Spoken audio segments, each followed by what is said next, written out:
자, 오늘 우리가 함께 파헤쳐볼 이야기는 바로 서브 로보틱스입니다. 혹시 길거리에서 음식을 배달하는 작은 로봇 보신 적 있으신가요? 바로 그 미래의 배달을 책임지겠다고 나선 회사인데요. 이 회사 좀 이상합니다. 우리 삶을 바꿀 거라는 엄청난 비전 뒤에 아주 놀라운 재정적 현실이 숨겨져 있거든요. 자, 바로 본론으로 들어가서 이 숫자 좀 보세요. 2,000대 이상. 이게 뭐냐면요. 서브 로보틱스가 이미 도시 길거리에 풀어놓은 자율주행 로봇의 숫자입니다. 미국에서 가장 큰 규모의 배달 로봇 군단이죠. 와, 시작부터 정말 스케일이 대단하지 않나요? 그런데 말이죠. 바로 이게 문제입니다. 마이너스 4천만 달러. 이게 이 회사가 연간 보는 손실액이에요. 매출이 막 700% 넘게 폭발적으로 늘었는데 손실은 오히려 더 커졌다는 거죠. 돈을 벌수록 손해를 보는 이 기묘한 구조. 이게 바로 오늘 이야기의 핵심. 이 회사가 가진 역설입니다. 자, 그럼 먼저 좋은 이야기부터 해볼까요?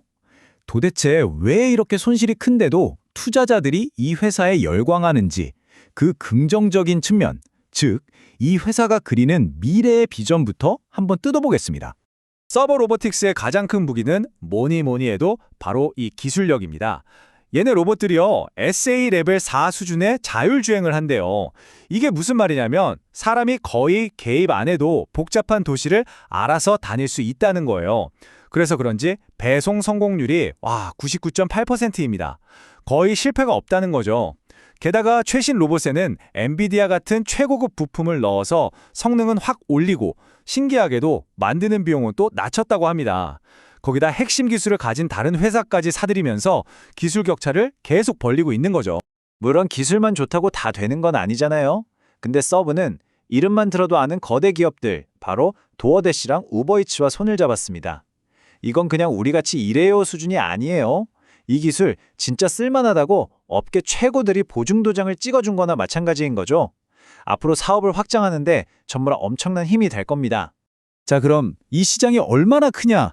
이 숫자를 보세요. 4,500억 달러. 우리나라 돈으로 하면 계산도 잘 안 되네요. 이게 2030년이 되면 자율주행 배송 시장의 크기가 될 거라고 전문가들이 보고 있어요. 서브로보틱스는 바로 이 어마어마한 시장에 가장 먼저 깃발을 꽂으러 들어간 개척자인 셈입니다. 월가의 한 분석가는 딱 이렇게 말했죠. 로봇 혁명이 막 가속화되었다. 정말 이 한 문장이 서브 로보틱스를 둘러싼 그 뜨거운 기대감을 전부 설명해 주는 것 같아요. 자, 여기까지가 장밋빛 미래 이야기였고요. 이제부터는 동전의 뒷면을 봐야 합니다. 이 화려한 꿈을 이루기 위한 대가가 얼마나 비싼지 그 차가운 현실을 한번 들여다보시죠. 최근에 나온 2025년 3분기 실적 보고서가 분위기를 완전히 바꿔놨습니다. 아무리 멋진 비전이라도 결국엔 이 차가운 숫자 앞에서 평가받게 되거든요. 이야기가 복잡해지는 건 바로 지금부터입니다. 이 표를 좀 보세요. 정말 입이 떡 벌어집니다. 매출이 늘긴 늘었어요. 근데 비용은요? 그냥 늘어난 수준이 아니라 폭발했습니다. 일반 관리비가 564% 증가, 운영비 225%, 연구개발비 167%. 그 결과가 뭐냐? 1년 전에는 800만 달러 손해보던 화사가 이제는 분기에만 3,300만 달러, 그러니까 4배가 넘는 손해를 보고 있다는 겁니다. 심각하죠? 이런 상황을 전문가들은 성장 함정이라고 부릅니다. 말 그대로 성장을 하면 할수록 더 깊은 함정에 빠지는 거죠. 매출은 늘어나는데 비용이 더 빨리 늘어나니까 결국 버는 족족 돈은 다 사라지고 손실만 눈덩이처럼 불어나는. 투자자들이 지금 서브의 재무 상태를 보면서 가장 우려하는 게 바로 이 부분입니다. 이 그래프를 보시면 그 위험이 확 와닿으실 겁니다. 왼쪽 막대가 지난 1년 동안 실제로 번 돈이에요. 200만 달러가 채 안 되죠. 그런데 오른쪽 막대, 이게 지금 시장이 매긴 회사의 가치, 즉 시가총액인데 7억 6천만 달러가 넘습니다. 번 돈에 비해 회사 가치가 무려 300배 이상 높게 평가받고 있다는 뜻이에요. 이건 뭐 기대감이 현실을 한참 아득히 앞질러 가고 있다는 강력한 신호일 수 있습니다. 자, 그럼 시장은 이걸 대체 어떻게 보고 있을까요? 지금 시장은 완전히 둘로 쪼개졌습니다. 한쪽에선 사라고 외치고 다른 한쪽에선 위험하다고 경고등을 켜고 있거든요. 그 상반된 신호들을 한번 보시죠. 이게 정말 재밌는 부분입니다. 전문가라는 분석가들은 이거 무조건 사야 한다, 강력 매수다 하면서 목표 주가를 지금보다 거의 2배 가까이 높게 잡고 있어요. 그런데 실제 주가는 어떠냐? 지난 열흘 동안 23% 넘게 폭락했습니다. 전문가 말 따로, 시장 움직임 따로, 완전히 딴 세상 이야기죠. 이게 바로 지금 시장이 얼마나 혼란스러운지를 보여주는 겁니다. 차트를 기술적으로 분석해봐도 상황은 비슷합니다. 여기 보시면 5일, 10일, 20일 복잡한 선들이 많은데 이건 쉽게 말해서요. 단기, 중기, 장기적으로 봤을 때 모든 추세선이 다 하락을 가리키고 있다는 뜻입니다. 기술적으로는 이건 아주 강력한 매도 신호예요.